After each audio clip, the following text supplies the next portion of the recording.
মানব সভ্যতার বড় শত্রু সন্ত্রাসবাদ। সেই সন্ত্রাসের বিরুদ্ধে বিশ্ববাসীকে চোখ কান খোলা রেখে লড়াই করার ডাক দিলেন অভিষেক বন্দ্যোপাধ্যায়।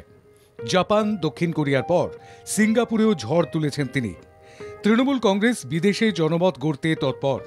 এবার কেন্দ্রীয় সরকার যাতে সরকারের নেওয়া পদক্ষেপ দেশবাসীকে জানায়, তার জন্য বিশেষ সংসদীয় অধিবেশন ডাকার জন্য চাপ বাড়াল তৃণমূল কংগ্রেস। কাকলি ঘোষ দস্তিদার এই প্রশ্নে মুখর হন।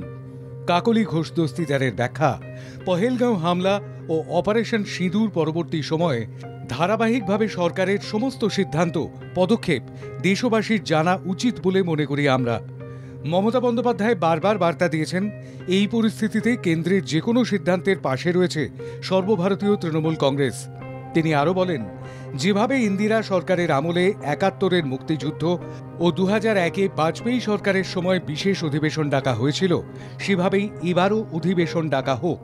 ৭১-এ তৎকালীন প্রধানমন্ত্রী কিন্তু সর্বদলীয় একটি বিশেষ অধিবেশন ডেকেই আলোচনা করেছিলেন যুদ্ধের পরে।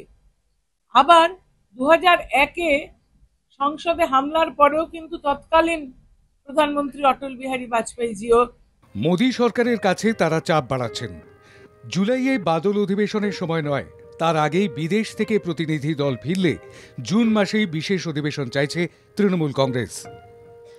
All India Trinamool Congress went to the border towns of Poonch and Rajouri. We have seen firsthand the unimaginable suffering of the people there. Mr. Kapil Sibal, that there must be a special session of Parliament. We have shown that India is united. In our foreign delegations, we have shown that India is presenting a united face before the world.